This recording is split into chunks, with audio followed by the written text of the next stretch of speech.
Welcome to Indiana Sports Beat Radio. So for the thousands in attendance and the millions watching around the world.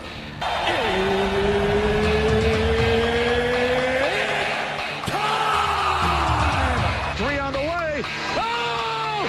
It went in! It went in! And Indiana wins the ball game! Know your role and shut your mouth, you jabroni! Float game for the win! Ayler's gone.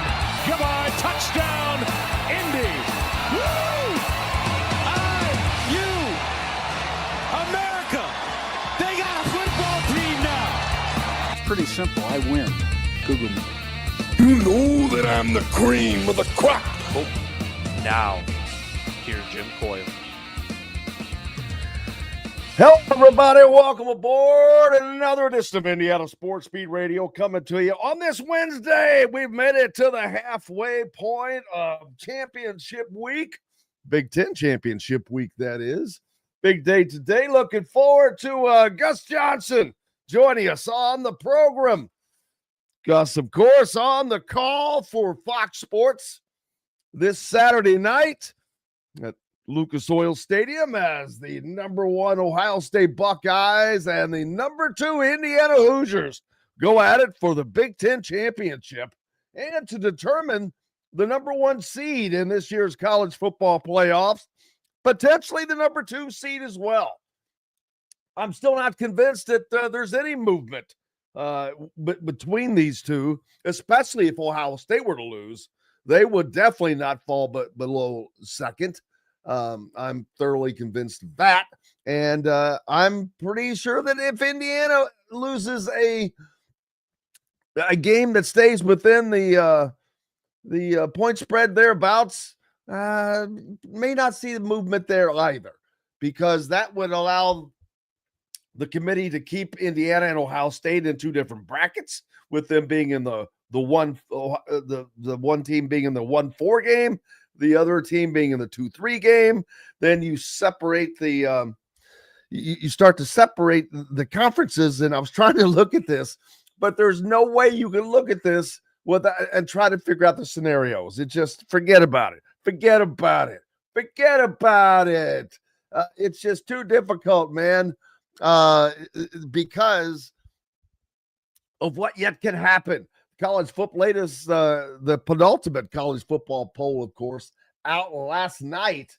And some movement, a little bit of movement here and there, but not much at the top. Ohio State, Indiana, of course, 12-0. They do not move in the numbers 1 and 2 spot. Georgia in the number 3 spot after Texas A&M took it on the chin from old Longhorn.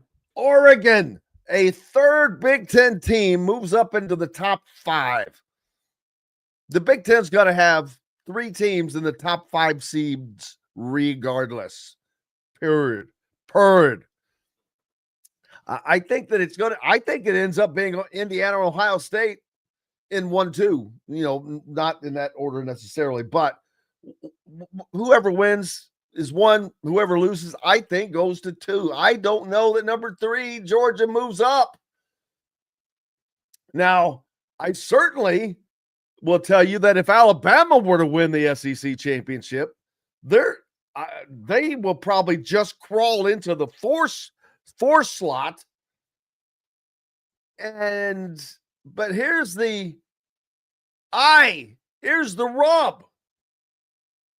Texas Tech is going to play. They get to play in the Big 12 championship. They win that game, they will move up to the 3rd slot if Georgia were to lose.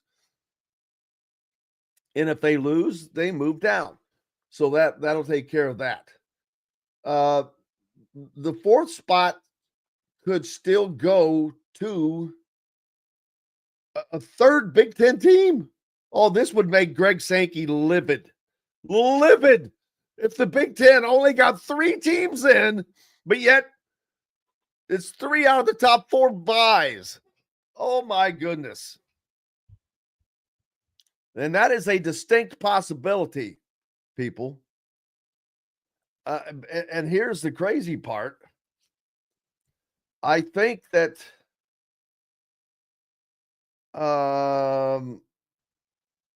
Yeah. Wow. Proximity. Now we're getting into proximity. Oregon, Rose Bowl. Boy, forget it. I don't even want to begin to think about trying to figure this out, because you're not going to figure it out until next week, next Sunday.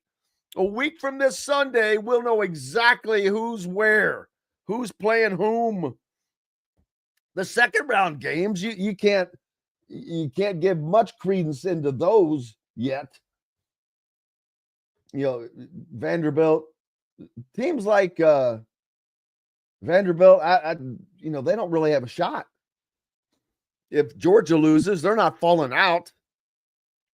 Now, if Alabama were to lose, would they fall out?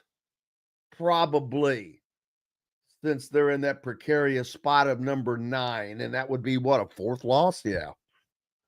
So, and there's no sense in, I guess, there's a lot of sense in doing it.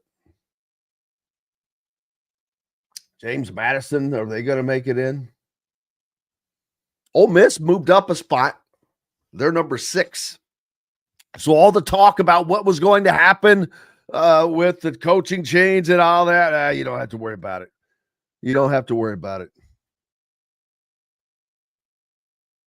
Yes, that's what I said this Sunday. That's what I thought I said.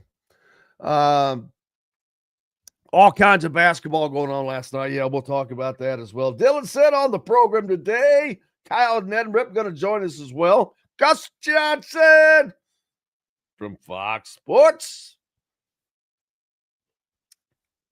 My man, Gus. He pretty cool dude, man. He's been very, very nice to us. Been on with us before. Andrew says IU 1 or 3, depending on outcome. Yeah, I'm not sold on that, man. Not sold on that. I'm not sold on the fact that they can't stay right where they are if they end up losing this game. They're 12-0. They're undefeated. It's 1A, and 1B.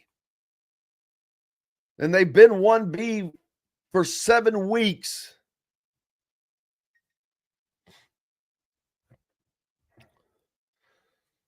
So, how many teams does the SEC get in? They're going to get 5 in, right? Georgia is not falling out. Ole Miss is not going anywhere because they don't play. Texas A&M doesn't play anymore, so they're not going anywhere. Oklahoma, I don't think that they're going anywhere. And then Alabama makes 6. Is that right? 1, 2, 3, 4, 5. No, 5. I miscounted. I expected them to get 5 teams in. But now, if Alabama loses, now the conference championship game not supposed to affect you. But if you're number 9 and you get beat, and that's a 4th loss, yeah, no, man. We'll see. We will see. Where will Indiana wind up if they don't win? Long thought it was going to be the Cotton Bowl, but that's out the window. Especially now with Texas Tech sneaking into that era. I can see them working it out. So, but hey, I don't know that Indiana fans are going to be that upset. It could end up being Indiana playing Notre Dame in Miami. How crazy would that be? 2 of the teams that might be the closest in proximity to each other in the same state may have to get shipped, however far that is, to play the game. that they played on a campus facility last year. Should all of these games be moved to campus facilities? Should they all be turned into playoff games a la the NFL? It's a good question, because you're going to have, especially now with this time of year, you're going to have these regional differences in weather. Southern team, a team from, let's say Miami was in it, and they had to go to South Bend. Probably not going to like it.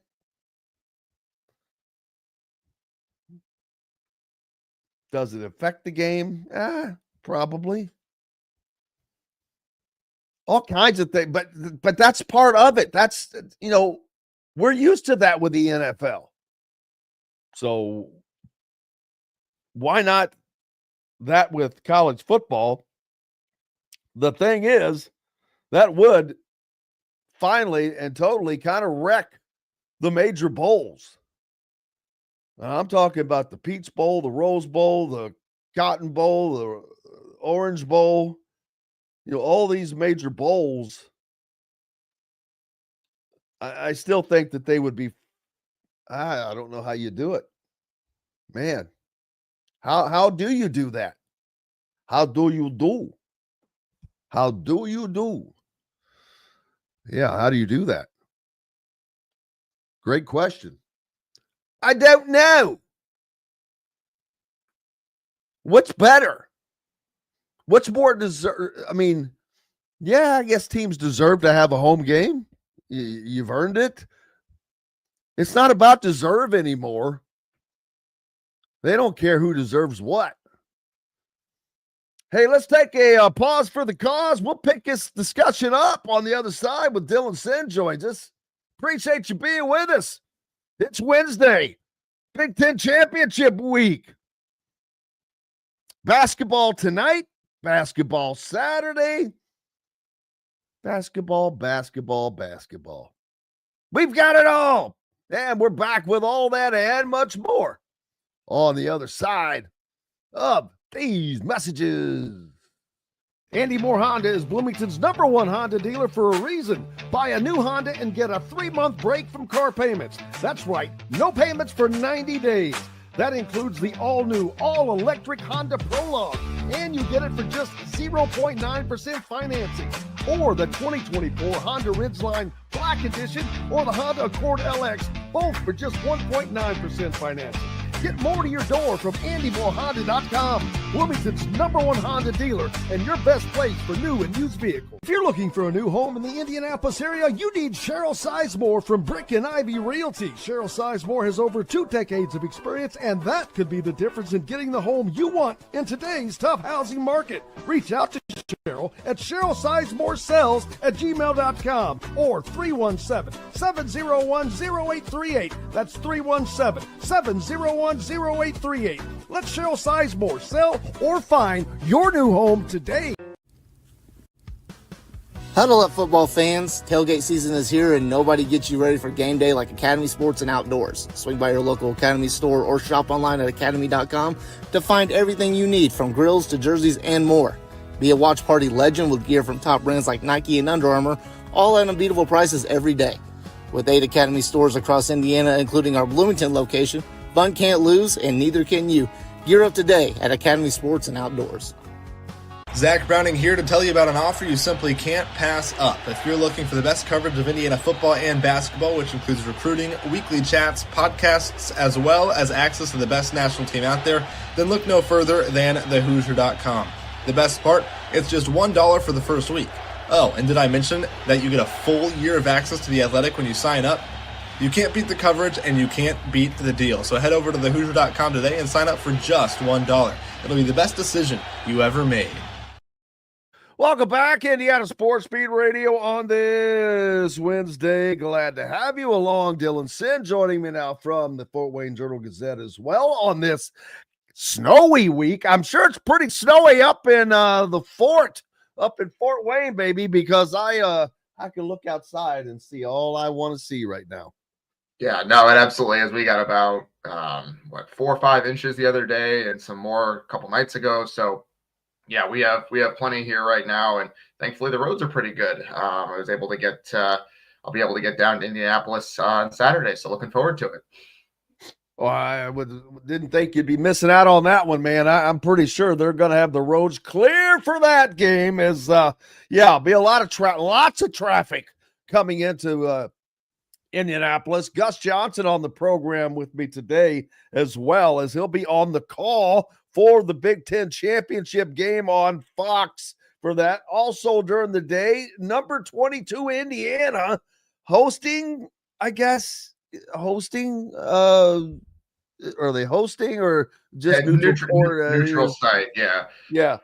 Indiana versus number 6 or whatever the hell they are, Louisville, top 10 Louisville team. Very good. Pat Kelsey has done an incredible job coming in, rolling in it. And boy, college basketball is just woof. It's hit like a lion rolling in here with some of these games. Good games. Kentucky. Boy, they've been getting hit on the chin. They've lost to who haven't they lost to right so far? They've already lost to Louisville. They've lost to North Carolina. They lost to Michigan State. Yep, they're 5-3. And so, which is fine. It's not going to hurt them. These are, those games are losing or big time games, but it also shows you that, hey, does Indiana have a chance when they go to Rupp Arena in a few weeks? We don't know. They might have a better chance. Do they have a better chance at Rupp Arena or Gainbridge Fieldhouse? It's a good question. Yeah, because obviously the atmosphere is going to play a significant question. I do think Louisville is a better team than Kentucky is. Yeah, that's actually what I meant, because it's going to be I think a more difficult challenge, although in a friendlier environment. Exactly. So I guess the question is how much the atmosphere there at Rupp Arena matters. I mean, the problem is that Kentucky fans are already turning on Mark Pope. You kind of saw that last night. It was pretty toxic online after the North Carolina loss last night. So if Indiana gets an early lead in that game, it goes from being a home court advantage for Kentucky to boy, it's a little bit toxic in that arena. It could turn that way really, really quickly. Let me tell you, if Kentucky were to lose to Indiana in the first year back of this resurrection of this series in Rupp Arena, after already having lost to North Carolina in Rupp Arena, they lost to Louisville on the road at least, and Michigan State, that was like in Chicago or something, wasn't it? But regardless, hey, no, those fans are not going to have any of it. They're like, no, sir, we are not losing every damn one of those games, because I was thinking about this. If Indiana could squeeze out a win over one of those, Louisville or Kentucky, which that's a tough ask, they would have the better record to me of all of those mixture of teams, because they'll have a win. Kentucky's going to have a bunch of losses, man, although it won't hurt them at the end of the year, I don't think. But well, you never know, man, if those losses keep piling up. Yeah, I mean, basically what it does is if you lose all these games against high major teams in your non-conference, which is like, it's fine in terms of how good you are, but then it leaves you with less room for error later on, right? Like, then you can't take a bunch of losses in SEC play. You can't against the lower tier teams, right? Once you lose all these games and you don't get any big wins, because Kentucky doesn't have a big win yet, if I remember correctly. That sounds like who does it sound like we're talking about, Dylan? Exactly. There's a team that was a very, very recent past that it sounds like we're talking about here. Yeah, it's like Indiana the last couple of years where you had no margin for error, right? You have to do well in conference play. Indiana only did okay in conference play the last couple of years, and they missed the tournament, right? And so Kentucky is the same way, where it's okay, you lost those games, that's not the end of the world, but then you have to go 13-7, 14-6 in SEC play. to feel safe on Selection Sunday, right? Because otherwise you're looking at being right on the bubble. You have 12 losses or whatever it is. And okay, well, that's a lot of losses. So you end up sweating it out unless you have a really, really good SEC season, which the idea of putting together a tough non-conference schedule is to prepare you for conference play, to prepare you for making a run at a conference title. But we'll see if Kentucky is able to do that. There's a lot of talented teams in the SEC this year, although maybe not quite as many as we thought before the season started. Some of those teams are not quite as good as I think people thought they would be. Florida's not as good as we thought. Auburn's not as good as we thought. So Tennessee had a bad loss last night. So we'll see. I'm curious as to how that league shakes out, because I do think that the Big Ten is a better league right now with more teams at the top. But we'll have to see how it shakes out. Here, the phrase, and I'm not cracking on you, but better than we thought. That phrase, I just laugh anytime I hear that now. And it doesn't matter if we're talking basketball or football. There's no such thing anymore as better than what we thought. What did we think? We didn't think jack because we didn't know jack, because teams change so much. I'm not Sure. shitting on you, right? I'm making a point how all of us, we think that we know what to expect, but I was cautious of it when this basketball season started. I said, look, I've got no idea. I said, other than Purdue, I said, I don't have an idea what anybody has other than, say, maybe Illinois, because I know what all they brought in. I know Michigan brought in a lot of good talent, and we're seeing just that.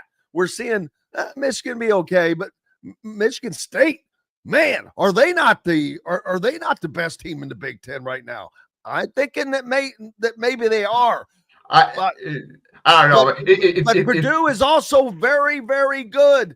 Yes. My point is, hey, I don't know. We don't know what's between those two teams. They're both really good. Michigan State has some damn good wins early in the season already.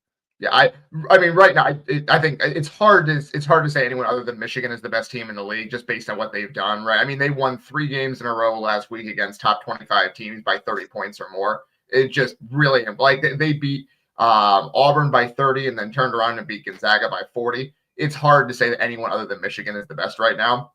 But yes, Purdue and Michigan State are also right there with some really good wins of their own. So it's as good of a top 3 as any league in the country. I think it's fair to say. And then you have a bunch of other teams that are right there with Iowa, who lost to Michigan State last night and struggled, but has been very good this season. With Illinois, with Indiana's been up there. Nebraska has played very well quietly. So it is one of those things where I think the Big Ten is the best league in the country this year. I don't think a lot of people expected that going into the season. And I think it's right now pretty clearly the best league in the country. And we'll see whether that continues, but it's been much more impressive than, to use your phrase, than people thought, right? I think the conference as a whole has been, I think it's fair to say, better than people thought it would be.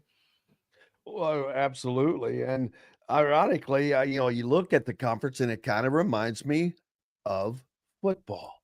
You've got 3 teams that are kind of really separated themselves from not just the rest of the conference, but I don't want to say the rest of the country, but Michigan State, and Purdue. There's no other team in any other conference better than any of those 3 teams. I'm not saying that they are definitively the 3 best teams. I'm not saying that, but they're in a group that there is no number 1 team right now. Anybody that says there's a number 1 team, you're full of crap. You don't know what you're talking about. Because it's, any given night, different things happen. But there's just a group of teams right now that are in that upper echelon. Those 3 teams are in that upper echelon. And they're in this upper echelon early, Dylan, and looking good early. So that's good news for them. Bad news for the rest of the Big Ten conference right now. Yeah, all 3 of those teams have a win by at least 20 points over a team that was in the top 20 in the net. I think, obviously it's very early for the net rankings, but they all have it. They all have at least 1, and some of them 2 blowout wins over teams that are very highly thought of. Right, like Purdue went to the Bahamas and beat Texas Tech by 30. Right, Michigan State has the big win over Kentucky that was not particularly close. They beat Iowa by 20 last night. Iowa was like 16th in the net coming into that game, and they just completely turned off their water. Michigan had 3 wins in a row over really like top 30 net teams last week in 3 days. So yeah, it's been really, really impressive how good those teams have been to start the season. And then we'll see how the rest of the league shakes out. But I do think it's very similar to football, like you said, where there are teams at the top that are going to compete with anyone, right? And when we talk about, well, Big Ten hasn't won a national championship in 25 years. I do think I think this is the important part right now, is that any of those 3 could conceivably win the title. I think those 3 are all national championship caliber teams, and then it's just a question of the draw in March for them to get there, which is really good for the conference, is to have more than one team that really feels like they can do it, because boy, it's been a long time, and it's kind of a fluke that it's been a long time, because they've had 9 teams in the title game and none of them have won. But having an opportunity to really get a couple of teams in that echelon this year is exciting for the conference. I love being in an echelon. It's always fun to be in an echelon, baby. Absolutely. It's just, but how fun is it to be able to talk about teams that we get to cover, like Indiana, in the Big Ten championship? First of all, that's for Ohio State, Michigan, Penn State, and Oregon. Nobody else. That was long a club, a good old boys club that was locked, that the keys were locked. Man, not only has the keys been thrown in and doors unlocked, kicked ass open, you don't know who's going to be coming to play. Indiana, Vanderbilt just signed. Well, all right, I don't want to get back on. I'm going to finish this segment with football. I'm getting excited on Vandy and the number 1 quarterback in the country over Georgia. Just let those words sink in. But we'll get back to that. How about Braylon Mullins making his debut for the UConn Huskies? Not only for the UConn Huskies, but in Lawrence, Kansas, against the Jayhawks and Bill Self, in one of those great games that I talked about last night, as UConn and the Jayhawks were going at it at Fog Allen. And how about this for a breakout performance, people? 17 points, hit a trio of 3-pointers, blocked a layup by Kansas guard Jamari McDowell in the closing seconds, and sealed 5th-ranked UConn's win, 61-56 win over number 21 Kansas, with a pair of clutch free throws. I mean, what better night can you ask? You go on the road in one of the most storied venues in college basketball, and you basically just say, suck it to anybody that has doubted you or anything along those ways. Yeah, absolutely. I mean, a terrific performance in his first game. Obviously, it was tough for him that he had to sit out the early part of the season because of the injury, and so to come back with so little, right, impressive. And so again, like you said, in a really hostile environment against a team like Kansas, in a tight game, right? Like he had 17 points in a low-scoring game. UConn only had 61 as a team, so it is one of those things where he kind of announced his presence as not only a very good player, but a focal point of a team that could contend for a national championship. Because UConn is in that, we talk about echelon as well. UConn is in that tier as well. I think they can win a national championship this year. So good for Braylon Mullins, Indiana kid, great job, and he will be a significant part of that team going forward this year. And speaking of, let's see, Fred points out, can you imagine Flory Badunga and Braylon Mullins in Indiana uniforms? Yeah. The 2 players that were on that floor last night. That's part of what has been Indiana's inability to get back to where they need to be. And I'm not going down this path again, And even when they would get those players, it didn't matter. They were wasting them. So on that conversation. They do have Trent Sisley. They do have Trent Sisley, which is great. Yeah, it's a Trent new Sisley is day. a terrific player. Absolutely. Yeah. And that's my point. It's a new day. It's a new era. Those are guys that they missed on. You're right. They did not miss on Trent Sisley, luckily for them. Had they, that would have been kind of the coup de grace. You want to talk about starting from dead ass scratch. That would have been exactly that. But great breakout night, man. College basketball. How do you start out this good? Games, I mean, just boom. They right out of the gate. This has been a blast already, and it's hard to pay attention. I haven't been able to pay attention, hardly watch games because there's so much going on. You with football preparing for the Big Ten championship this weekend. It's hard to catch it all, and you hate it because there's so damn many good games. Yeah, absolutely. I mean, absolutely. And I think teams have been scheduling.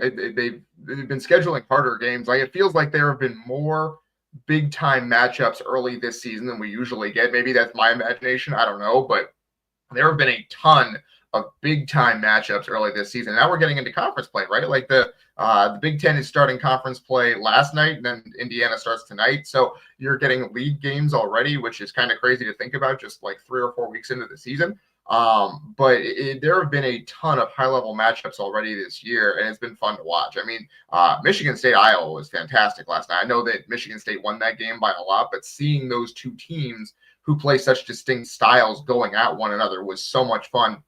Michigan State, Jeremy Fears is the real deal. Like that's a blast to watch that guy play, right? And you turn into Kentucky, North Carolina later on. Mizzou, Notre Dame is not a team that either teams are ranked, or it's not a game that either teams are ranked, but that was a really, really good basketball game. So it's just a lot of really good basketball if you're looking for it. If you're not, and you're just focused on football right now, totally get it. I understand. There's a lot of football going on too. Yeah, absolutely. Oregon basketball, boy. How can Oregon anything not be great at everything? They've got the most money in the history of planet Earth with Phil Knight's money that he is, $2 billion that he has left them to do as they please with. 4-4 already on the season after losing at home to the USC Trojans last night, the 24th ranked Trojans. So there's another Big Ten team that's kind of adding to that mix. Indiana's in that mix. Iowa, they're going to be one of those tweeners. They get toasted up in East Lansing last night by Michigan State, 71-52. But I don't think that's going to be. They won't be the last team that happens to. Purdue getting Big Ten play underway last night. They go on the road, easy win, 81-65 at Rutgers. Florida, man, they're 5-3 already as well. Dylan, they lose, but they lose on the road at Duke, 67-66. I mean, what are you going to say? Gee whiz. Oh, wow, you lost by a point at Duke, number 4 team in the country. Write them off. No, I mean, hey, it's, again, great games. Yeah, another one. Part of the year. Number 21, Kansas, and number 5, UConn. We talked about that earlier. Tennessee, Syracuse, some crossover. North Carolina, Kentucky. That was a great game. 67-64. North Carolina wins that in Lexington, no less. So that continues. And then there's more tonight, I think. What is there more of the SEC challenge tonight? SEC ACC challenge continues tonight. I'm not sure exactly what the matchups are in that one, but that's an ongoing event. And that was a lot of what the big games were yesterday was that event, and there should be more tonight. Yeah, you've got Louisville, number 6. Well, you want to get an idea of Saturday's game against Louisville? The number 6 Cardinals play number 25 Arkansas tonight down in Little Rock, wherever they play. Is it Little Rock? Fayetteville. Yeah, I couldn't remember. I knew that didn't sound right. I don't know if that game is going to be particularly close. I don't think Arkansas is very good, but we'll find out. I guess we'll find out tonight. Clemson at Alabama. Alabama's taken a few hits on the chin too already. LSU at Boston College, LSU at Vanderbilt. How about Vanderbilt? Vanderbilt, number 17 ranked Vanderbilt in basketball. They're Vanderbilt fourth ranked in basketball and football. Indiana ranked in basketball and football. How many teams are ranked in both? Alabama, I can see right now quickly. It's not that many. Michigan is, but yeah, it's pretty few. And Vanderbilt has been fantastic this year. Ohio State's getting close, probably. They lost the other day. They might have been ranked in basketball, but they lost the other day. I'm trying to remember who they lost to, but it was a last-second shot, so they have a loss this season. But yeah, Vanderbilt especially has been fantastic this season. They're like isn't it amazing? Yeah, Vanderbilt and Indiana. Again, these two teams, both of these teams in this era of everybody wants to relate it to the NIL. It's not NIL. If I ever see another person say that Indiana got good in football because of NIL, they need to be punched in the face. Indiana is not leading anything in NIL. Not to say that they're dirt poor, but it's the transfer portal, period. That is what's allowed anybody to get to change like this. But for Vanderbilt and Indiana to be two of the teams that have benefited most in the biggest, toughest sport, football, mind-boggling. Yeah, no, it's been really fun to watch. I mean, Vanderbilt went out and got the quarterback from New Mexico State and his head coach and put him on staff, and it turned into one of the best moves of the entire transfer portal era, right? Like I think it's fair to say that Diego Pavia is one of the most impactful transfers of the portal era. Like it's been 5 years. He might win the darn Heisman, right? He's going to get a statue at that stadium more than likely. And they just went and beat Tennessee by 3 touchdowns. Like it was really, really impressive what they've been able to do over the last 2 years just by getting a guy off the scrap heap, right? And so it's fun to watch. And then what Vanderbilt is doing, what IU is trying to do, and hopefully will do next year, at least from Indiana's perspective, is turn that success into high school recruiting, right? Like Vanderbilt has now done that with the quarterback that you were talking about, Jared Curtis, and we can talk about that more next segment.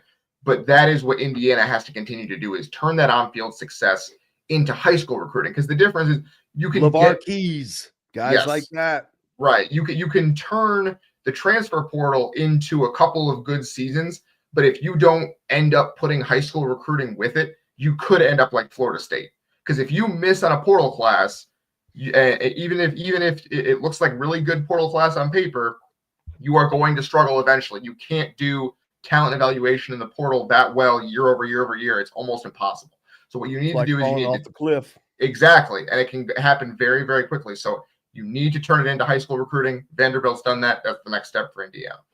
Dylan Sinn from the Fort Wayne Journal-Gazette with me. We've got lots more coming up. Jim Coyle here, Indiana Sports Beat Radio. More after this. Football Big Ten Championship happening Saturday. Indianapolis, Lucas Oil Stadium. Number 1 versus number 2 for the Marbles. Back with plenty more right after these messages. Know a team or group needing a fundraiser? Boost Fundraising raises more money faster and offers the most unique and user-friendly online fundraiser in the nation. Your team receives personalized fundraising pages for each team member. Free team-branded promo gifts shipped to each donor. Boost Fundraising does it all. Sports teams, marching bands, charity causes, and community groups. Go to boostfundraising.com and be sure to enter the promo code COYLE, that's COYLE, to receive a discounted fundraiser. Whether it's a night out with the family, after work with colleagues, or catching the game with friends, Bubba's 33 is the place for you. Bubba's 33 offers a mouthwatering menu of selections that are all made from scratch every day. The portions are big, but the prices are small. And with over 50 big screen TVs, you'll never miss the big game. Bubba's 33, pizza, burgers, beer. Zach Browning here to tell you about an offer you simply can't pass up. If you're looking for the best coverage of Indiana football and basketball, which includes recruiting, weekly chats, podcasts, as well as access to the best national team out there, then look no further than thehoosier.com. The best part, it's just $1 for the first week. Oh, and did I mention that you get a full year of access to The Athletic when you sign up? You can't beat the coverage, and you can't beat the deal. So head over to thehoosier.com today and sign up for just $1. It'll be the best decision you ever made. Huddle up, football fans. Tailgate season is here, and nobody gets you ready for game day like Academy Sports and Outdoors. Swing by your local Academy store or shop online at academy.com to find everything you need, from grills to jerseys and more. Be a watch party legend with gear from top brands like Nike and Under Armour, all at unbeatable prices every day. With 8 Academy stores across Indiana, including our Bloomington location, fun can't lose, and neither can you. Gear up today at Academy Sports and Outdoors. Welcome back, Indiana Sports Beat Radio on this Wednesday. We've made it to the halfway point. Jim Coyle with you as always. Dylan Sinn from the Fort Wayne Journal-Gazette joining me as well. Man, big weekend, big Saturday in Indianapolis. First of all, you've got number 22 Indiana basketball taking on number 6 Louisville at how did I forget the name of the stinking stadium all of a sudden? Gainbridge Fieldhouse. Gainbridge Fieldhouse. And then you've got some time in between. And after the basketball game, come join us at Clayton's Country Bar right there close by Gainbridge, or we'll do a slash post-game basketball, pre-game football show as after Indiana and Louisville tangle. Now we turn our attention to the number 1 versus number 2. I know that there have been, just because this one's sticking out more, but as far as anticipation, Dylan, these teams are so closely matched. For the general fan, they probably don't realize how closely matched they are. I mean, I have gone through stats more than once, just going, oh my gosh, are you kidding me? Because you'll pull up something and well, let's say like third down defense conversion percentage. Ohio State's number 3. You only get a first down 27% of the, no, 2.275% of the time. Indiana, they're number 4. 0.277. 0.27. 300s.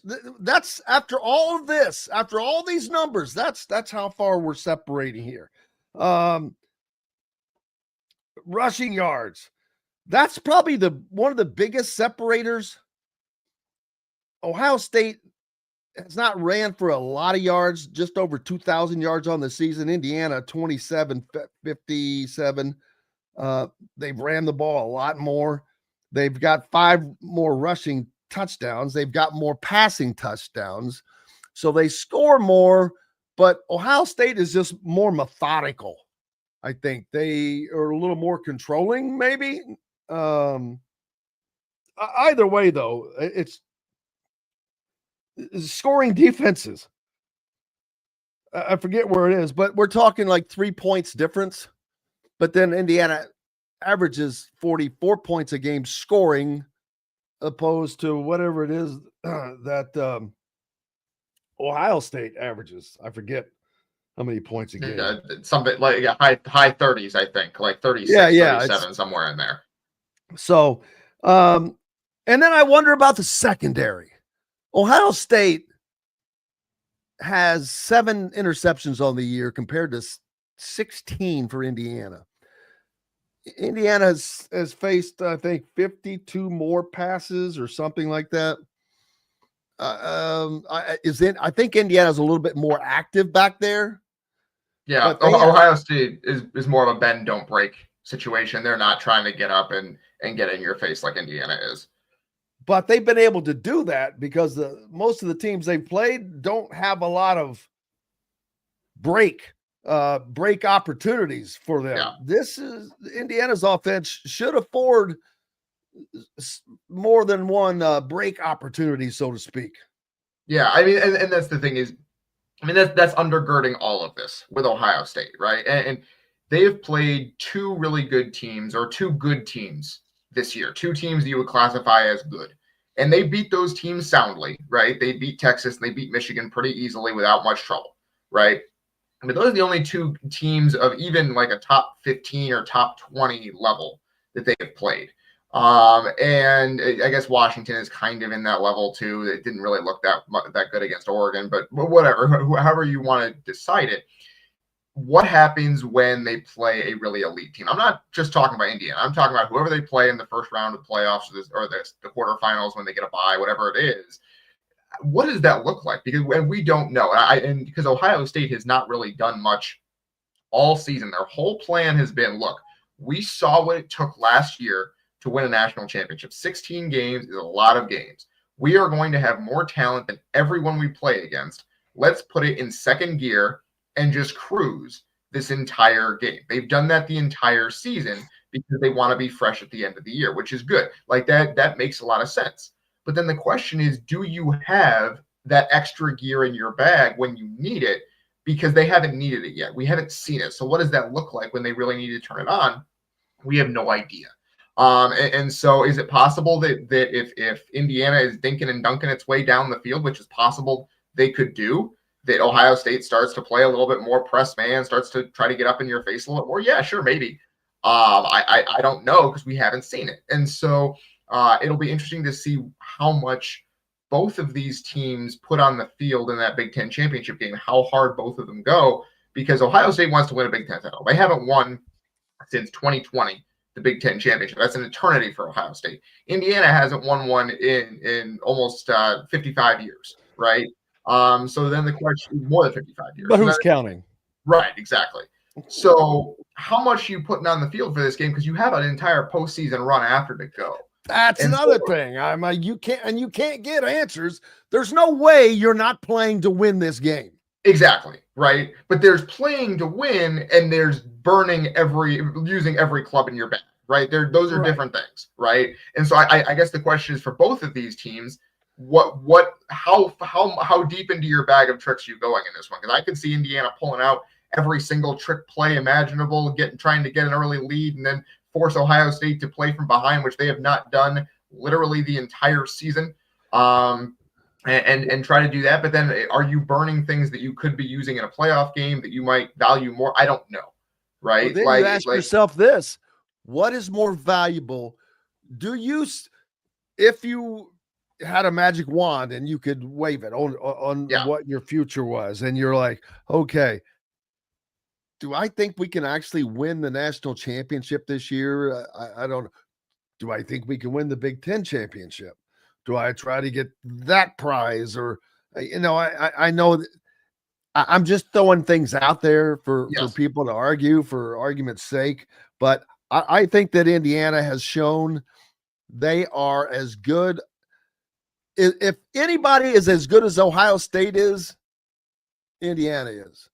I've not seen any other team do anything else better than what Indiana's done. Indiana still has the best win of the season at Oregon. So Indiana, and I just talked about these numbers being so unbelievably close. And truth be told, Indiana's probably played a tick tougher schedule than Ohio State has. So with all of that, I'm like, I think Indiana's right there. It's a 4.5 point spread for a reason. Because you asked. Yeah. I mean, you asked whether Indiana can win the Big Ten, right? Like that was kind of the question. And like, yes, you can. It's right there for you. It's right there. You need to win one game to win the conference, right? The conference is right there for you. And so do you just put all your eggs in that basket and say, whatever happens in the playoff later on, we'll deal with that. But let's go win a Big Ten championship in this one. Let's put all our eggs in that basket. Let's throw everything we have. Maybe Ohio State is looking ahead to trying to win a national championship and they don't care quite as much about this game. I'm not saying they don't care, because they do. They 5 years is too long for Ohio State to have not won a Big Ten title, and they care about that. They have talked about it repeatedly about how that's kind of the missing piece of the resume for this particular group of players. Is they won the national championship, they beat Michigan finally. The Big Ten championship is the missing piece for them. They're going to care about this, but the question is, do they leave some things in reserve because they think they can go win a national championship. And if Indiana just says, hey, we don't know what's going to happen in the playoff. We don't know what we're going to do there. We think we can win it, but we have this opportunity right now to win the Big Ten. Let's go all out to win this one game and then forget what happens later on. I think that's a possibility as well. We might see Indiana come out with just throwing everything at the wall and seeing what sticks in this one. I've wondered that about Indiana. We've seen Indiana go from being a very prolific type of offense to one that was, part of that was offensive line beat up a little bit. Then I started to wonder, they kind of holding back at all, which that sounds kind of dumb on the face of it, to be honest with you, especially when you look back at the Penn State game. But I don't know. I sure have to think that they've been saving something for this game. It's of uber importance. It's like the Heisman. The Heisman will be decided Saturday night at Lucas Oil Stadium. It is going to be either Fernando Mendoza or Julian Sayin. In the story, they're the only two guys that are playing that has a shot at it on top of that. Yeah. And we're going to see a lot of different, like that's when Indiana played Oregon, they clearly had some things banked that they had not shown earlier in the season. That's how they were able to confuse, especially on defense. They were able to confuse Dante Moore and force him into mistakes that he had not made the entire season, that the offensive line forced them into mistakes that they had not made the entire season, have not made since. And so what else do you have in your, like, obviously they had played games before that. They played against Iowa and they needed to win that game. And so you weren't holding anything in reserve per se, but you had some different things up your sleeve for that Oregon game. What do you have up your sleeve for Ohio State? Because I guarantee it's something. Brian Haynes was not putting his entire playbook on the field against Purdue. I can guarantee you that one. And so we'll have to see what they do against Ohio State. I think they're going to have a lot of creative stuff ready on both sides of the line of scrimmage, maybe on special teams too. We haven't seen them get tricky on special teams this year like they did with the fake punt against Purdue last year. So we'll see whether that's anything that Ohio State has to contend with as well. But this is going to be a really, really interesting game because, again, it is our first chance, especially for Ohio State, to see this team against a high level opponent. And we'll see how they handle that because I think Ohio State is fantastic. Let's be very clear about that. It's just the question of what does it look like when you play a team of a caliber that you haven't seen yet. No matter how good you are, there can be a little bit of the speed of the game is a little bit different here. And so we'll see how that affects the Buckeyes early in the game, especially. Yeah, and last year all four bye teams got beat in the college football playoffs, which is kind of weird. But boy, do you want to be a bye team? Yeah, you do.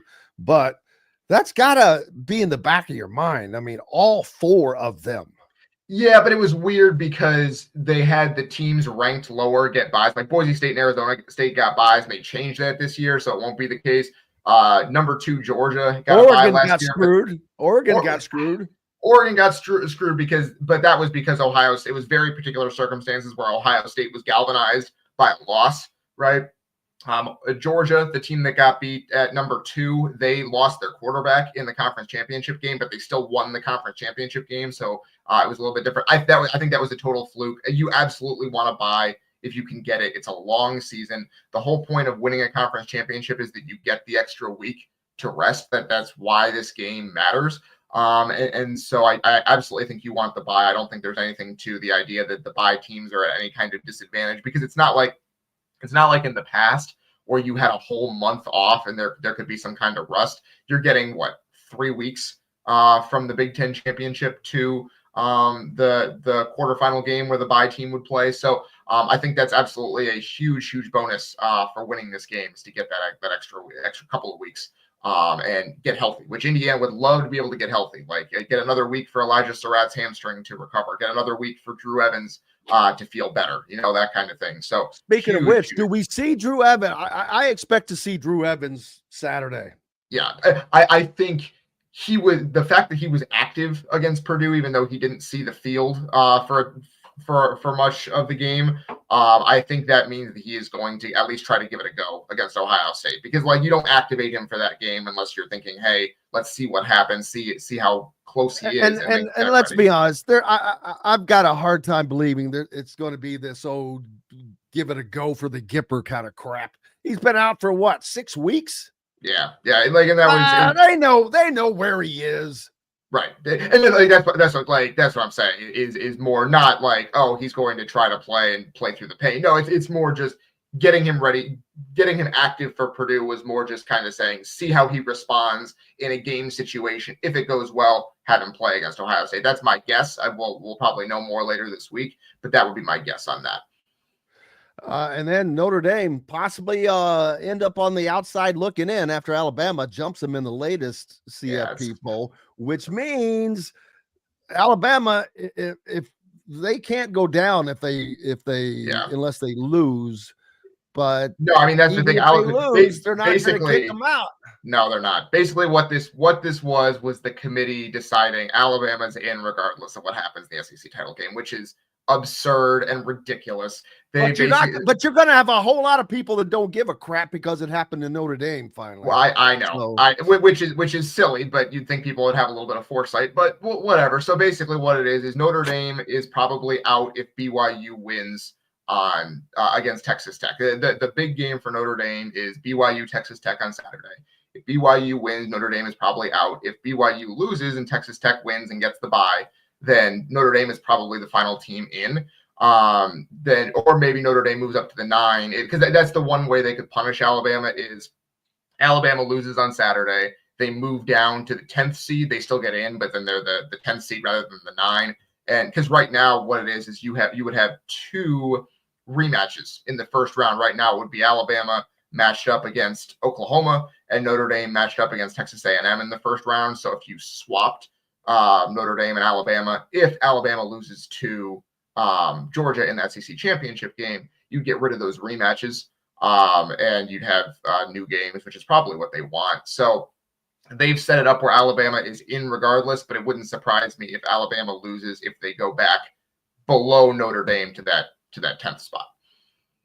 Dylan Sinn from the Fort Wayne Journal-Gazette. Appreciate you as always, my friend. We will see you on Saturday.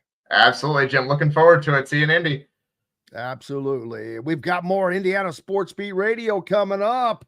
Kyle Neddenriep will join us. Gus Johnson from Fox Sports later on as well. Back with more right after these messages. If you're looking for a new home in the Indianapolis area, you need Cheryl Sizemore from Brick and Ivy Realty. Cheryl Sizemore has over 2 decades of experience, and that could be the difference in getting the home you want in today's tough housing market. Reach out to Cheryl at CherylSizemore@gmail.com or 317-701-0838. That's 317-701-0838.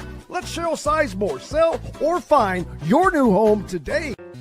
When it comes to apparel and promotions, Freethink has you covered, literally, whether it's 24 or 200 shirts for sports leagues, businesses, or groups. Freethink Apparel and Promotions can also create your very own merchandising store. Freethink Apparel and Promotions did it for Indiana Sports Beat Radio, and they can do it for you. Whether it's screen printing, embroidery, digital printing, promotional products, vehicle wraps, or anything else under the promotional line. See what Freethink Apparel and Promotions can do for you at freethinkapparel.com.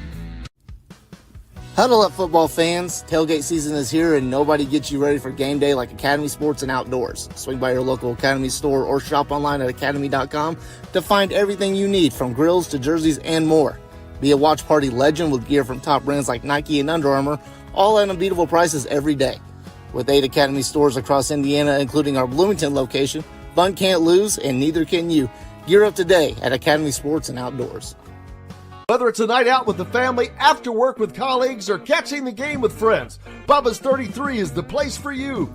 Bubba's 33 offers a mouthwatering menu of selections that are all made from scratch every day. The portions are big, but the prices are small. And with over 50 big screen TVs, you'll never miss the big game. Bubba's 33, pizza, burgers, beer. Welcome back, Indiana Sports Beat Radio on this Wednesday. Glad to have you along. Kyle Neddenriep from the Indy Star joining us now. And finally, you can take a little breather from football. It's over, baby. It's all over except for all the awards and all that good stuff. But just go right into basketball. That's all. Oh, got you muted there. Or you have to unmute yourself, I guess. There My you bad. go. No worries. It is a National Signing Day, so it doesn't feel like anything's quite over with just yet. But yeah, tracking. Was it over when the Germans bombed Pearl Harbor? Good point. Yes, yeah, but it's the games are over anyway. So that's we're the games are at least moving to basketball. But the football continues, at least. Like you said, we got awards, we got Mr. Football, we got signing day. And signing day normally sort of not a whole lot of news necessarily, but we'll see what Jeremy Finch's up deciding. That could be kind of the news of the day on what if he it sounds like Tennessee is getting in there. So if he's going to announce tonight at 6 p.m. at the school at Warren. So we'll see what happens there. But I think pretty much everybody else is on board with who they had already committed to. Yeah, a little bit of a change. Where was he originally going? Alabama. Yeah, that's what I thought. What happened with the change there? Well, I think it was one of those where he committed and then sort of kept things sort of open, as football players sometimes do. And he went down. He visited both schools in November. So I'm not saying he's for sure. I've talked to him a little bit, but not for sure that he's making that switch. But definitely Tennessee is involved heavily, and he did go down there. So there's that. And to be honest, that's not that unusual for football players to have happen. Ben Novak from Andrean was committed to Wisconsin and decommitted, going to IU. Good get for IU for sure as an in-state player. And, so we see it in football probably more often than basketball. But normally once you get to signing day, you kind of know what's happening. And it's that one leading up to it anyway had a little bit more intrigue than usual.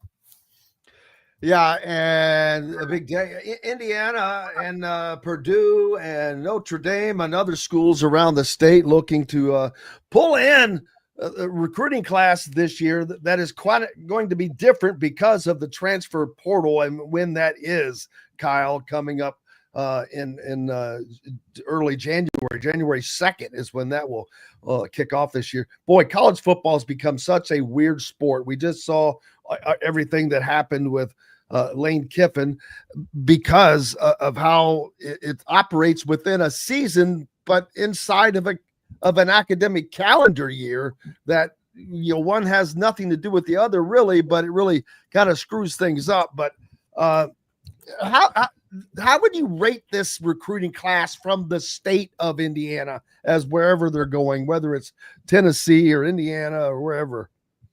Yeah, I mean, it's a good class. I think next year's class, you didn't ask me about next year, but I would say next year's class, I think possibly even more. I was going to ask that next time. Yeah.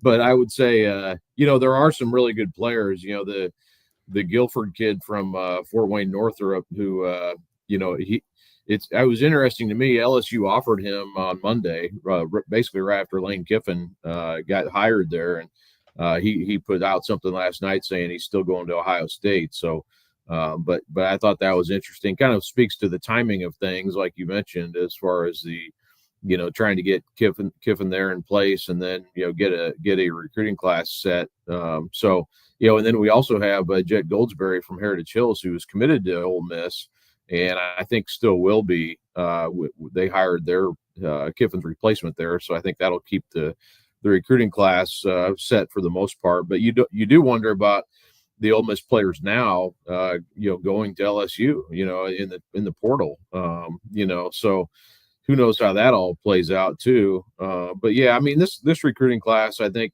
it's a good class. I mean, I think IU did particularly well.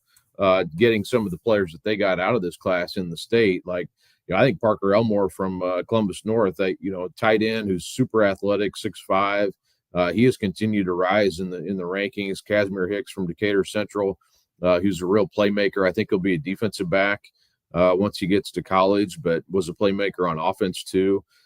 Trevor Gibbs from Crown Point, linebacker, tight end, really rangy player.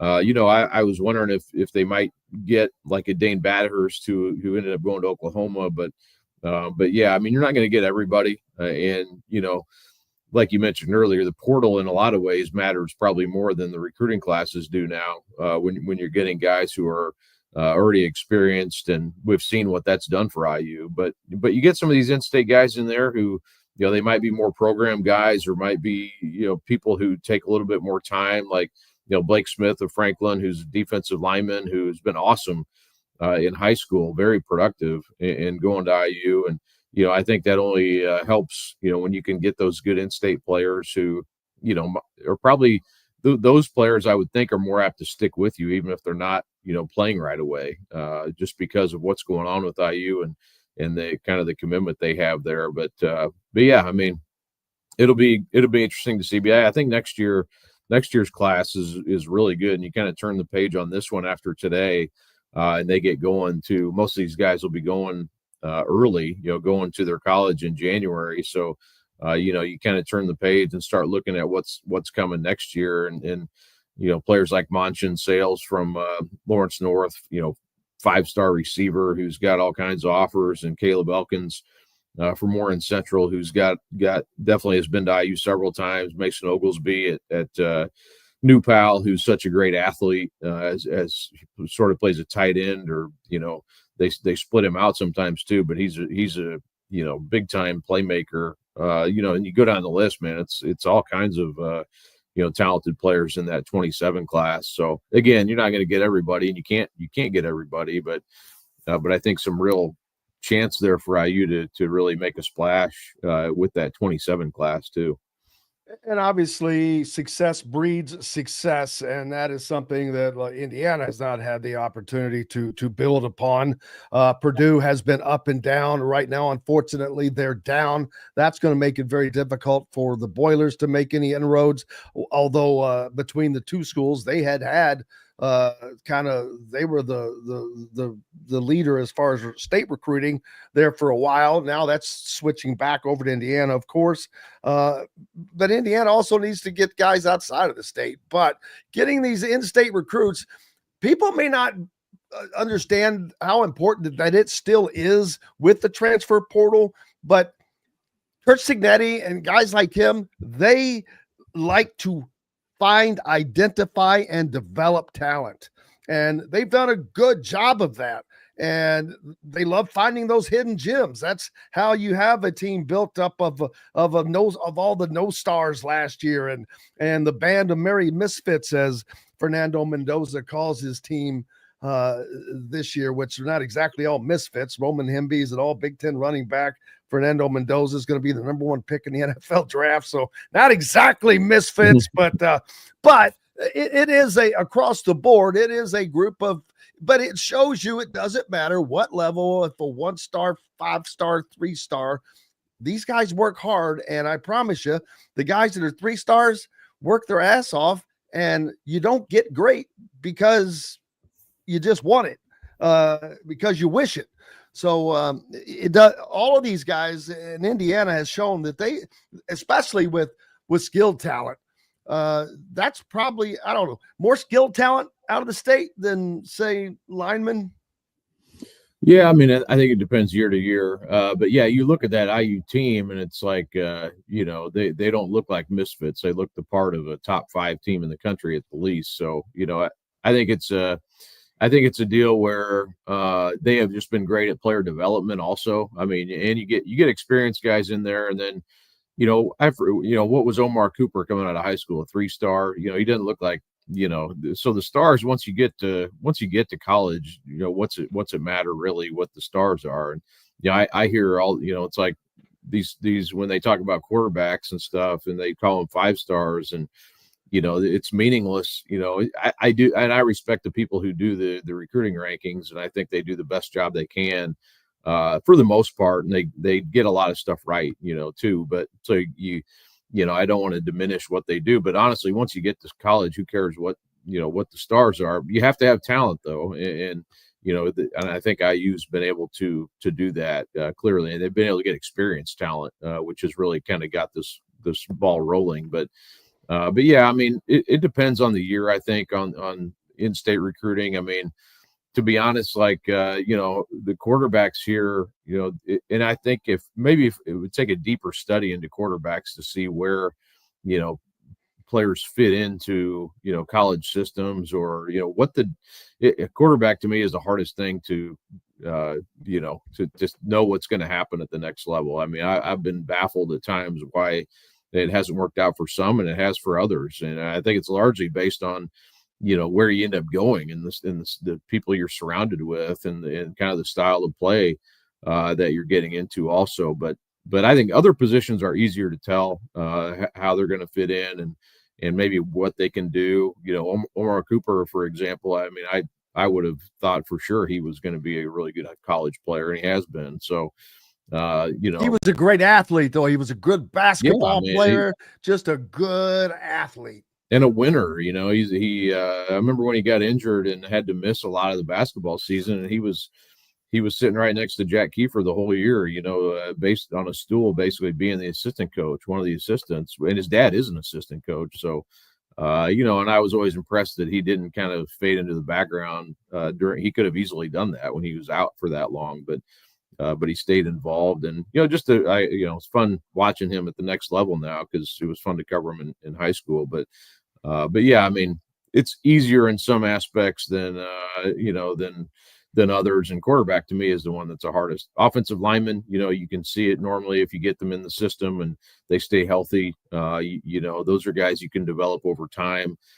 Defensive ends, those are the hardest guys to get, and those guys are the ones who I think are getting paid probably as much as anybody except quarterbacks at the next level, because those defensive ends are so rare that are big time players. But other positions I think are a little bit easier. But yeah, I mean, this recruiting class I think will be, or this 26 class is fairly deep, and I think will help. And you look at like Kobe Cherry going to Purdue. I really like that fit for him.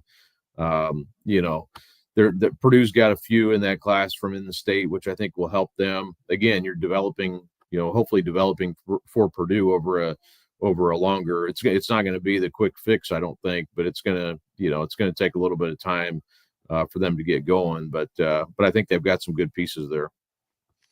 Yeah, and we'll see, as they certainly looked a lot better this year. But boy, I was shocked to see them end up just the same record as a year ago. But because it's better for Purdue, it's better for the state, it's better for the Big Ten.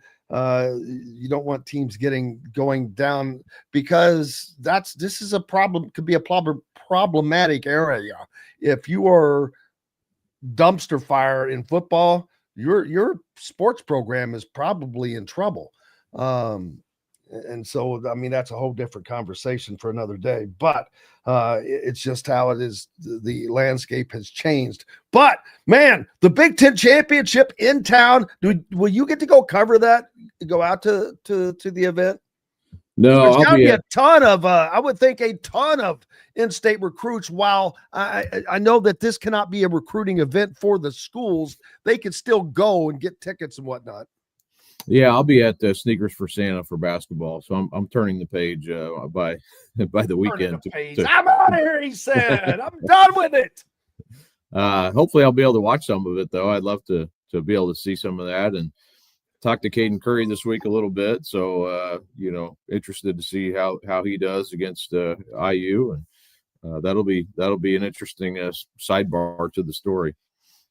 Yeah, there's always. And not only that, you've got Sinn Mikowski, who went to Floyd Central High School, originally committed and played at Ohio State, transfers to Indiana. Any other Indiana high schoolers left over there on that Ohio State sideline? Josh Mickens is still there from Lawrence Central. I'd have to go through the roster and look. I don't know that there is a ton of them. Curry's obviously the one that has kind of been the star player this year for them, or one of them anyway. So, but yeah, I mean, I know Mickens is still there, and I'm trying to. None of the others kind of come to mind right now, but yeah, I mean, as we've talked a lot about on this show, Ohio State normally comes in here, and if they really pinpoint somebody they want, they normally get them. So they've been able to do that for years and years. We'll see if that changes. I don't know that it will, but I think IU's getting, they're getting players. I mean, it's not like they're not getting players now, but we'll see how that transpires. I mean, Ohio State carries weight for how many decades, so it's Indiana has to start putting guys in the NFL. They've got to start putting guys in the NFL because until you do that, even playing time, I don't think is going to be enough to win that recruiting battle. You want to know that, hell, if you think you've got a better shot at going to the NFL being a backup at Ohio State as being a starter or someplace else, you might take the backup role, and if that is your ultimate goal. So I would see it. What's up next for you, Ben? Yeah, just got like I said, we'll have updates on signing day today throughout the day, and then we'll see what Finch ends up doing, and then a lot of basketball coverage to come. I still have preview stuff I got to finish up, wrap up still, even though the season's starting, but yeah, we're this weekend looking forward to covering some basketball, and I did a couple games last week, so I got my feet wet now, diving fully into the pool this weekend. Somebody give him a towel. His feet are wet, man. It's too cold out there to have wet feet. Kyle Neddenriep from the Indy Star. Appreciate you as always, my friend. Enjoy your weekend. Keep the snow off the sidewalk. All right, sounds good, Jim. Thanks. Yeah, absolutely. Kyle Neddenriep from the Indy Star joining us here on Indiana Sports Beat Radio. We've got lots more coming up. We're back with it. Plenty more. Gus Johnson will join us next. Make sure you come back and join us right after these messages. The ISC Sports Network is your home for sports content across the Hoosier State. Find us live on TV and streaming or archived on our website and our app. The ISC is your one-stop shop for the content you want to see, including high school sports, college sports, and other great events throughout the year. Subscribe to our streaming service and get access to it all. ISC. Local lives here. Know a team or group needing a fundraiser? Boost Fundraising raises more money faster and offers the most unique and user-friendly online fundraiser in the nation. Your team receives personalized fundraising pages for each team member. Free team-branded promo gifts shipped to each donor. Boost Fundraising does it all. Sports teams, marching bands, charity causes, and community groups. Go to boostfundraising.com and be sure to enter the promo code COYLE, that's C-O-Y-L-E, to receive a discounted fundraiser.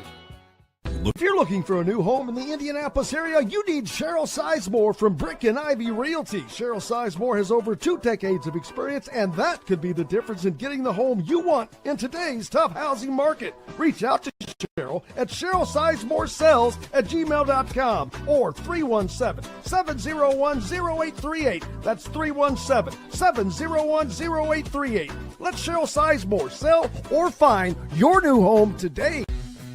When it comes to apparel and promotions, Freethink has you covered, literally, whether it's 24 or 200 shirts for sports leagues, businesses, or groups. Freethink Apparel and Promotions can also create your very own merchandising store. Freethink Apparel and Promotions did it for Indiana Sports Beat Radio, and they can do it for you. Whether it's screen printing, embroidery, digital printing, promotional products, vehicle wraps, or anything else under the promotional line. See what Freethink Apparel and Promotions can do for you at freethinkapparel.com. Welcome back. Indiana Sports Beat Radio coming to you on this Wednesday, Big Ten Championship week. It is a huge week in the state of Indiana, but the city of Indianapolis, it's going to be big. I was kidding with Gus in the break. Man, he could rob a bank in Indianapolis on Saturday and never get caught. He's got his red and white on, and so with Louisville and Indiana and Ohio State, and of course, Indiana again you won't be able to be seen. It's going to be like Christmas all over the place. Gus Johnson joining us from Fox Broadcasting. Hey, what's going on, Jimmy? Hey, my fraternity is Kappa Alpha Psi, and we were founded at the University of Indiana in 1911, and our colors are the same colors as the Hoosiers. So Kappa Alpha Psi Phi Nu Pi. What up, Noops? What up, Noop? Alpha Chapter, Indiana, IU. So I always represent, my fraternity. And my fraternity was founded at IU. So, Elder Watson I didn't know that. That's cool. Now, one good thing is you made the mistake with me instead of on Fox. Boy, if you call it the U of I, they'll smack your hands for that one. I'm sorry. No, I don't care. I don't care. I'm just talking about. No, I do care. Indiana University. Did I say it wrong? What did they do? What did I say wrong? Oh, no. IU, right? Yeah. It's all good. It's all rolling. There's so much. There's so many universities that are going to be in town on this weekend. It's crazy.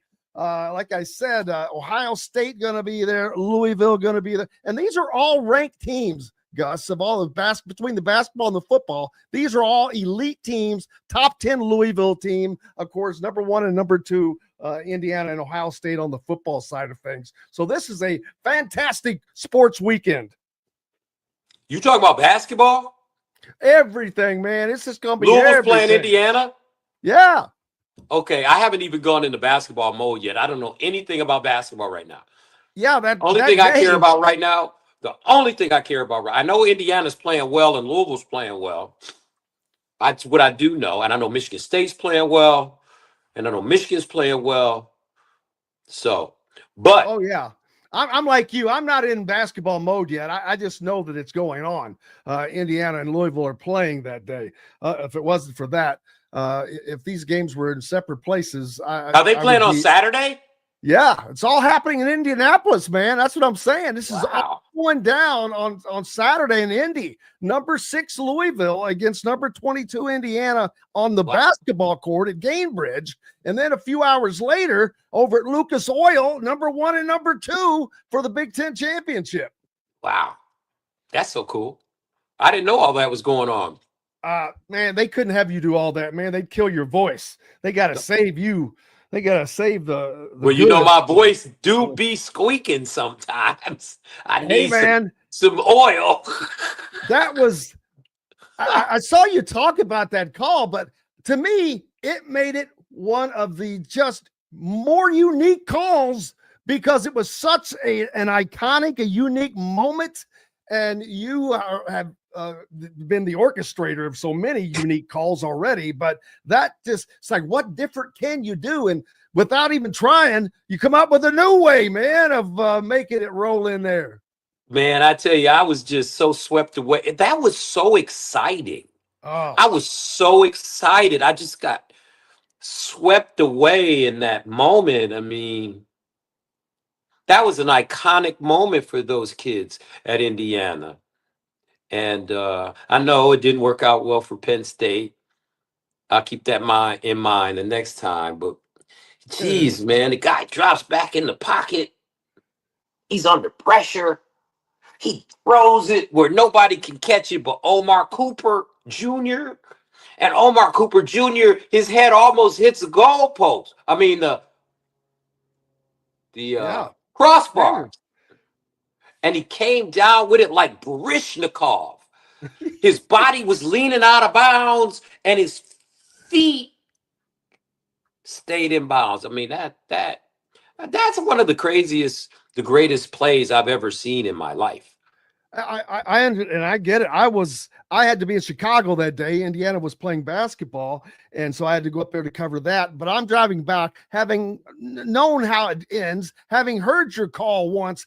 I'm rewatching it, and I'm getting goosebumps. Watch the second time around. I'm like, gee, it was just that spectacular. I mean, that just. Did you see those kids from Australia and how they did a spoof on me and Joel? The chef mates.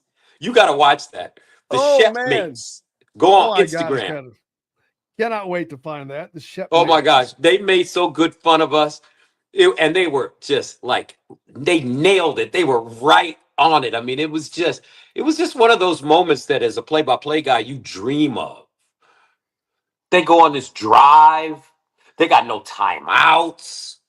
They got this handsome quarterback from Miami that's got the little Cuban Latin feel to him.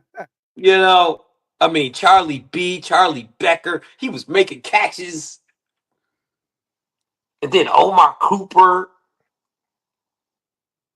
in the back of the end zone, tapped his feet in.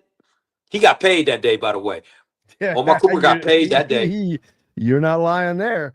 How's Surratt? Is Surratt all right? Good. All good to go. Because I haven't watched the Purdue tape yet.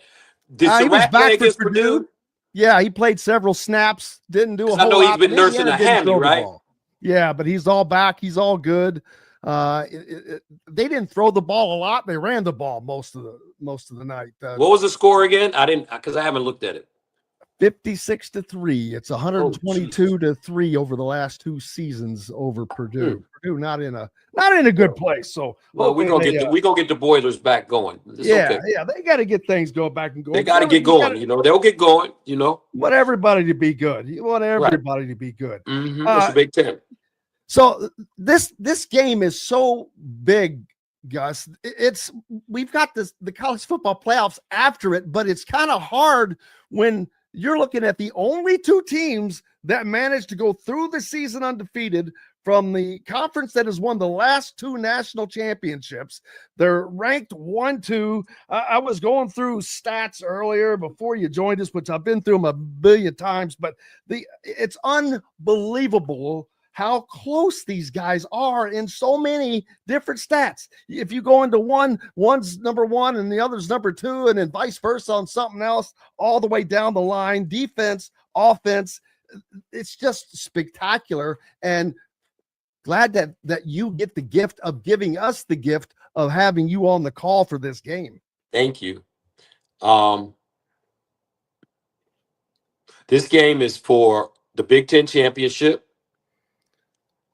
the number 1 spot in the college football playoffs against the number 1 and number 2 teams in the nation for the Heisman Trophy.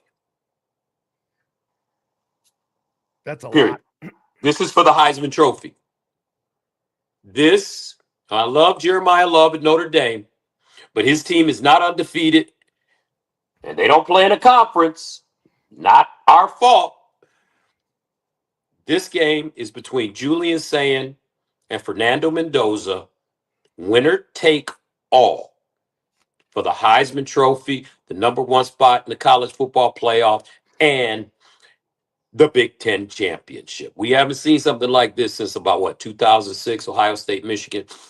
Exactly. That is the last time. The even stakes. then, there's so much more that makes this even more so. You've got the upstart in Indiana, who is, the Cinderella story, of course, and Curt Cignetti and all of that. But the Heisman, like you said, it's coming down to this game. One of these guys is winning the Heisman race, the trophy, and that's all there is to it. Whoever wins this game wins the Heisman. That's what I think. So I can't disagree with you, because they're, again, like the teams, they're that close. Whatever one has done better than the other has done something better than he has. Right. Yeah. Whether it's Fernando with more touchdowns or a higher completion percentage for Julian, it's just like, man, they're both bad men, and they're going to be troublesome. The thing I'm looking forward to, Gus, are these 2 defenses. Both of these defenses are just lights out. Indiana is also just as, I think, as stingy as Ohio State, maybe in a different way. They hurt you in other ways. They've got 16 interceptions on the year as opposed to 7 for the Buckeyes, but the Buckeyes give up less yardage on the ground, and so it's a pick your poison kind of a deal. Yeah, all that stuff don't matter on Saturday. It's just who's got it here and here. And you got 2 coaches. These are the best coaches in America. Ryan Day and Curt Cignetti. Best coaches in America right now, at this moment. So the chess match is going to be, I just can't wait. Like sometimes I just shake my head like this is one I've never in my whole career called a game that is this big and has this much on the line. Well, how many times are there games that are this big with this much? I mean, that's where we've been so fortunate because we're adding the Heisman Trophy to this. We're adding a conference championship to this. We're adding the number 1 seed on top of that. I mean, it's so much. Even the second, the runner-up, if this game is as good as we think it could be, they could still end up 1 and 2 in the seeds after all is said and done. And could play maybe later again. Yeah. I mean, the Big Ten is just great. I love it. I love college football. I love everything about it. And it's getting better and better. These playoffs, like, it's just so exciting. You know, I did a lot of NCAA tournament games when I was at CBS, and it's starting to feel like that. And I know that they may down the road expand the teams from 12 to 16 to 24. I don't know. You know, there's nothing that can be done that'll hurt it. It's just the best for me. So Saturday, the whole world gets to watch the Big Ten, and that's our conference. It's my conference I work in. No disrespect to the SEC. Shout out to the SEC. We love them. Shout out to the ACC. We love them. All right. But this is Big Ten, and the Big Ten is getting ready to take center stage in that town. So, you know, you're going to have it's going to be kind of like a home game for IU.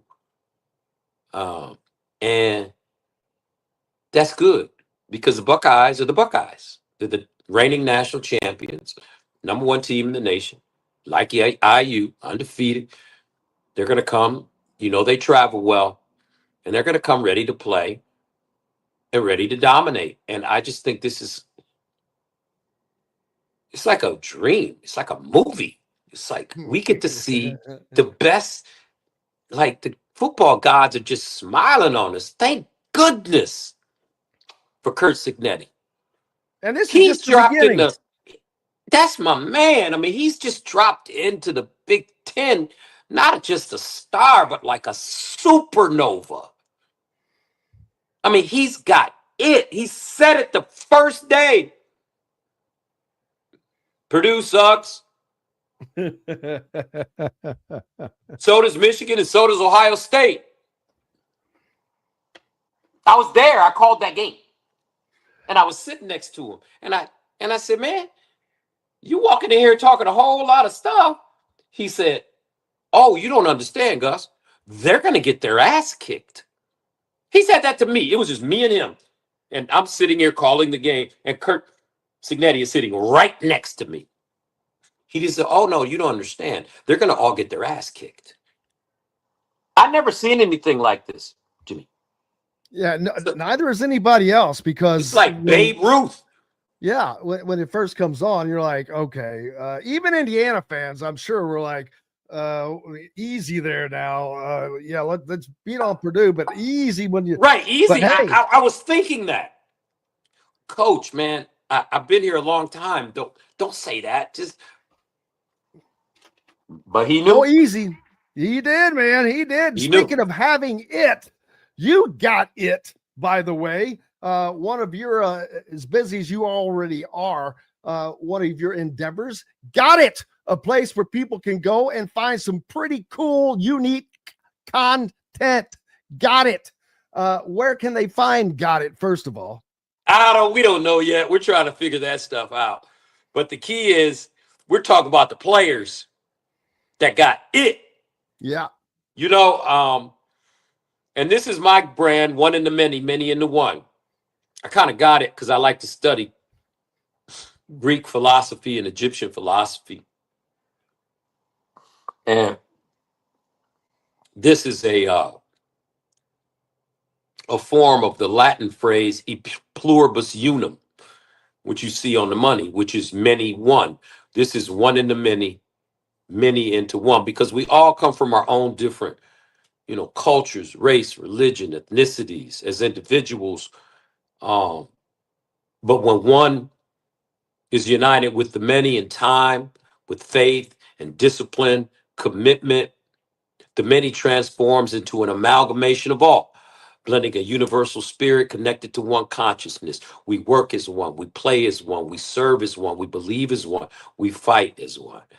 And it's my passion project. When I went to graduate school a couple of years ago, uh, our professors talked about being in my 50s and moving forward in my life, in my 50s into my 60s, and hopefully my 70s, 80s, 90s, and 100s, to give back and have a social impact on life. So we always have to have a passion project. That's what my professors taught me.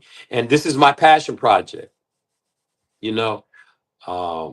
One into many, many into one, about being a team, just like Bo talked about. It's about the team, the team, the team. We're going to believe in each other. We're not going to criticize each other. We're not going to talk about each other. We're going to encourage one another. It's all about the team, and it's not just about sports. It's about everything, you know, coming together as a team and delighting in the excellence of others, delighting in the excellence of your team. Because when your team does good, that means you do good.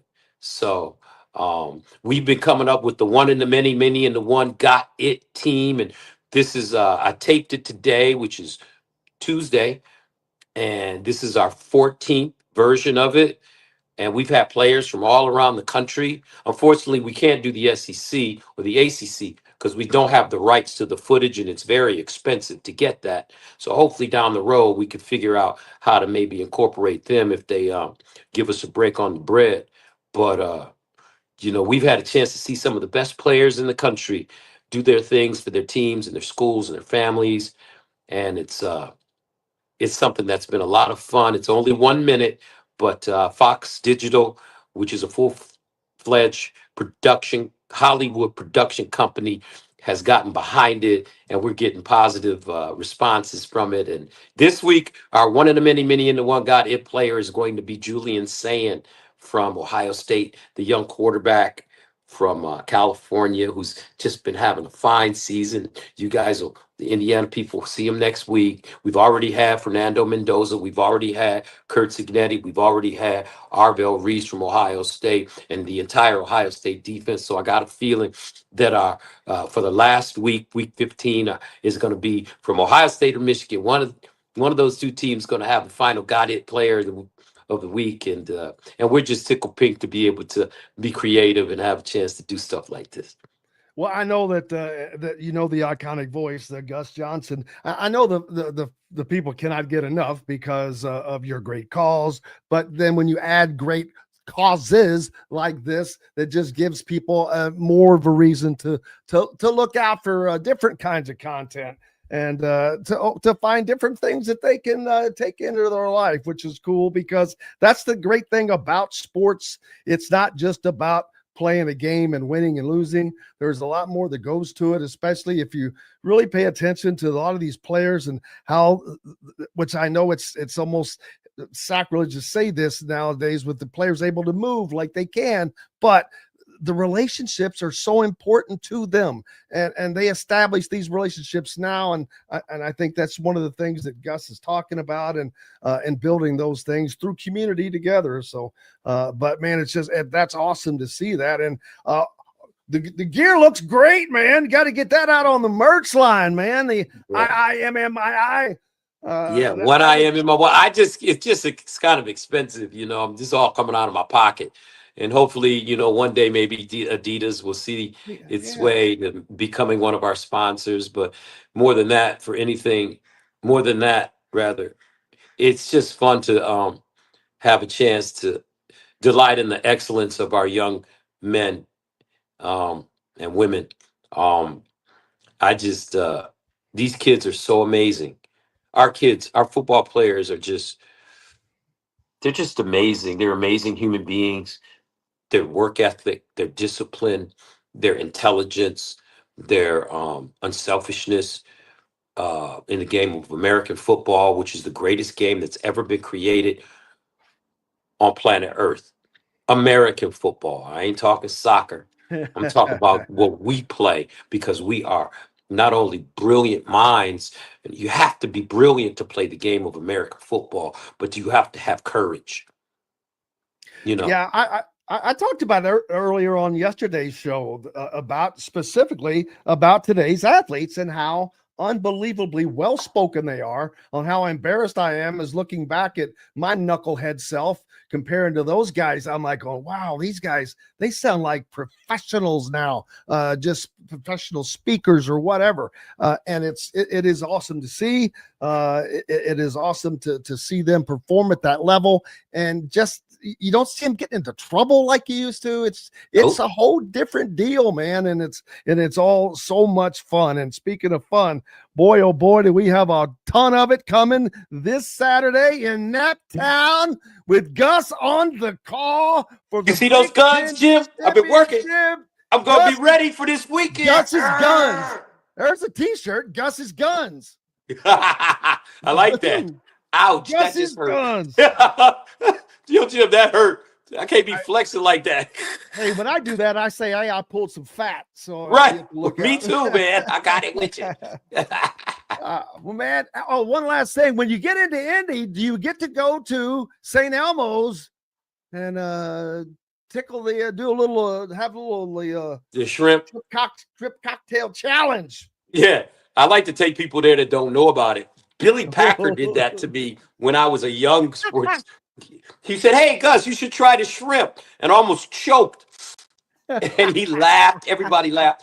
So I like to take the people to St. Elmo's that haven't been there. But, I got to, make my way into St. Elmo's, But my favorite place in downtown Indianapolis is the Steak and Shake. I just got to admit it. I got to get the Can't chili. go wrong. The Steak and Shake is a cheeseburger with the chili fries and a Coke because the game isn't until the next day. So I can hang out the next night. So I can hang out a little bit on Friday night. So about 1 o'clock, I could get a nice little cheeseburger, chili cheese fries with a Coke, take that back to the hotel room, and I'll have a nice amount of sustenance for the night and get ready to do the game the next day. So I love being in Naptown.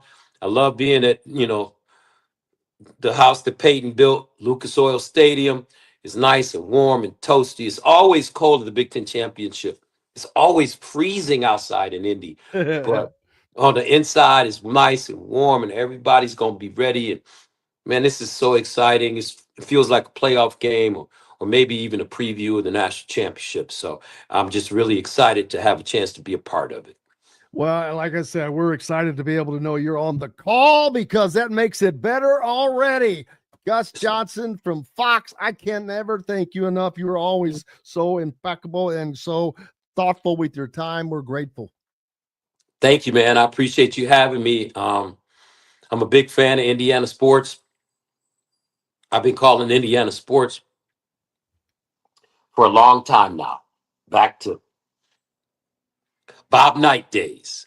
And Coach Knight, he saw that I was young when I first met him, and he was so kind to me. And he taught me some things. He allowed me to go into practice with Billy, and he was very gentle with me because he knew I was learning, and I respect him and love him for that for the rest of my life. So I've always been an Indiana fan, Kappa Alpha Psi, Phi Nu Pi, Frat So Nice. We had to name it twice. It originated at Indiana, and I'm looking forward, and I hope the best team wins that day. But I know it's going to be a special day regardless. We're going to have the best announcing crew on it. We already know that. That's right. Johnson from Fox with us here on Indiana Sports Beat Radio. Back with more after these messages. Andy Moore Honda is Bloomington's #1 Honda dealer for a reason. Buy a new Honda and get a 3-month break from car payments. That's right, no payments for 90 days. That includes the all-new, all-electric Honda Prologue, and you get it for just 0.9% financing. Or the 2024 Honda Ridgeline Black Edition or the Honda Accord LX, both for just 1.9% financing.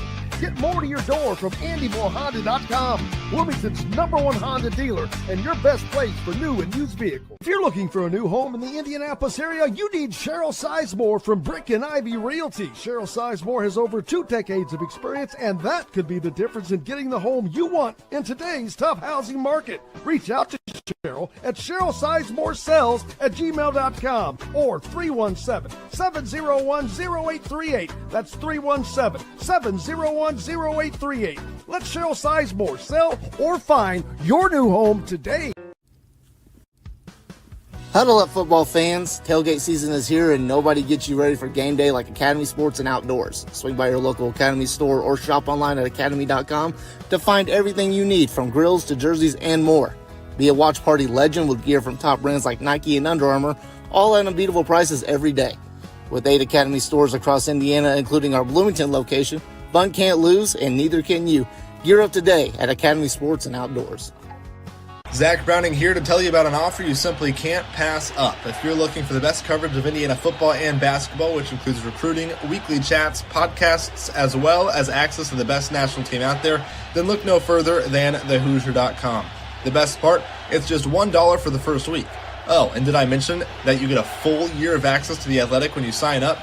You can't beat the coverage, and you can't beat the deal. So head over to thehoosier.com today and sign up for just $1. It'll be the best decision you ever made. Welcome back, Indiana Sports Beat Radio on this Wednesday. Glad to have you along for the ride, as always. Appreciate you being with us, man. What another fun day on this Wednesday, as we're only halfway through the week. Man, Gus is awesome. Really appreciate him and his time. He's just a cool guy, as you can see, just down to earth and pretty much see what you get, man. But yeah, pretty cool stuff about his fraternity being founded at IU. That's unique stuff there. And I've got to tell you, I enjoy listening. I saw someone asking a minute ago on social media on some particular Reddit or something. Does anybody enjoy listening to Gus Johnson and Joel Klatt? And I'm thinking, what a stupid ass question. No, nobody likes listening to them. That's why they're on one of the biggest platforms in college football. No one likes them at all. Does anyone like listening to your dumb stuff? No, you're not being paid millions. So there's that. More basketball tonight. Indiana on the hardwood at the barn, baby, in Minneapolis, Minnesota, as the Hoosiers kick off Big Ten play tonight. It's also College National Signing Day for football, but we're going to wait until tomorrow to get all that stuff because while there have been several eyes signed and all that, it goes throughout the day. Nothing earth-shattering expected, so we'll wait to get on that tomorrow. But tonight, Indiana up in Minneapolis to take on Minnesota, eh? Probably if you're going to start the season and have to start it on the road, I mean, the barn is not the easiest places to play in the world, but there's worse places. Trust me. And so not a bad gig for Indiana to get to head up there before we're taking on a top 10 Louisville team this weekend. That's going to be a challenge. But challenge tonight, too, as this team gets their first taste of life on the road in the Big Ten. And yeah, I know it's Minnesota, but I don't care. It's Indiana coming to Minnesota, so they're licking their chops. Indiana's undefeated. They want some of that, baby. Yeah. They're tired of seeing Indiana fans brag about having their men's basketball team and their football team undefeated. They'd love to put a little dent in that shine. course, you'll have Don Fisher on the call tonight. Now, let's see. Saturday, don't forget, after the basketball game, downtown at Clayton's Country Bar, we're going to have a post-game basketball post-game show and / a la pre-game football show. So make sure you come down to Clayton's Country Bar Saturday after the game, before the football game. Saturday afternoon, it'd be a nice little walk from the basketball arena. Stop by and then head on down to Lucas Oil Stadium. It's going to be a fantastic. You saw how excited Gus is. And was I lying? Could he just commit capital murder in the middle of Indianapolis and just make away without being seen in those colors? That or he can arrive on a sleigh. Look very, very Christmassy. Very Christmassy. But, man, what a fun day. It's been a fun week. Appreciate everybody. Hoosiers putting up hay in the barn tonight. They're going to need to. We're going to be. I'll buy you a drink. Five less ask me if I'm buying drinks. I'll buy you a drink. A drink. Yeah, I'm buying everybody a drink. I'm gonna buy a drink for everybody that comes down to Clayton's. A drink. One drink for everybody to share. That's an old Richard Pryor joke there. Yeah, I'll open the bar. No doubt. They'll open it without question. And Clayton Anderson, of course, you know him from right here in Bedford, country singer. Very cool that he's got that action going up there, and looking forward to haven't seen him in a while. Looking forward to being able to do that there. So it's going to be a fun time. Looking forward to it. Looking forward to you joining us. Make sure you go to thehoosier.com, get yourself a subscription while you can still get entered into this big grand prize giveaway worth over $400 of IU merch. Back tomorrow to do this all again, results from tonight's basketball game, and much more. Until tomorrow, I'm Jim Coyle. I will see you on the radio. Thanks for listening to Indiana Sports Beat Radio. Be sure to subscribe to our YouTube page for more clips and team coverage of Indiana basketball, football, and more. You can also find full episodes and tons of other content on thehoosier.com. We'll see you next time for another edition of Indiana Sports Beat Radio.